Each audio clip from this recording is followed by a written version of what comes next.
সালিশি কার্যক্রমের মাধ্যমে এটা বিচার করা সম্ভব নয়, কিন্তু তারপরেও আমরা দেখি যে এলাকায় যারা ইউনিয়ন পরিষদের চেয়ারম্যান আছেন, মেম্বার আছেন বা হচ্ছেন এলাকায় যারা প্রধান আছেন, তাদেরকে নিয়ে কিন্তু একটা সালিশির ব্যবস্থা করা হয়, যেটার জোরপূর্বকভাবে প্রথমত মামলা থেকে না করার জন্য চাপ দেওয়া, বা ঘটনাকে একটা ধামাচাপা দেওয়ার জন্য। তো আমরা 30%, একক ধর্ষণের ক্ষেত্রে 8%। অন্যদিকে আবার আমরা এটাও দেখেছি যে আমাদের সমীক্ষায় ভিকটিমের বিরুদ্ধে ব্যবস্থা নেওয়ার ক্ষেত্রে যে উল্টো যে নির্যাতনের যে শিকার হয়েছে তার বিরুদ্ধে বরঞ্চ ব্যবস্থা নেওয়া হয়েছে।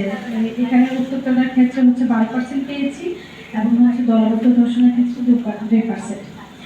আর অপরাধীর বিরুদ্ধে ব্যবস্থা মানে যার তারা হচ্ছে অপরাধটা সংঘটিত হয়েছে তার বিরুদ্ধে ব্যবস্থা নেওয়ার হার তো একদম খুবই কম, মানে খুবই কম। সেখানে হচ্ছে আমরা শুধু ধর্ষণের ক্ষেত্রে 1% পেয়েছি, যে এরকম হচ্ছে যে যে অপরাধী তার বিরুদ্ধে ব্যবস্থা নেওয়া হয়েছে।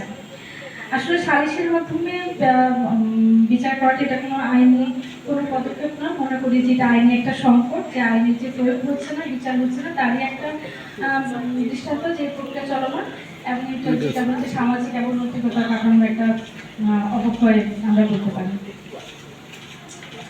এ থেকে আমরা কিভাবে মানে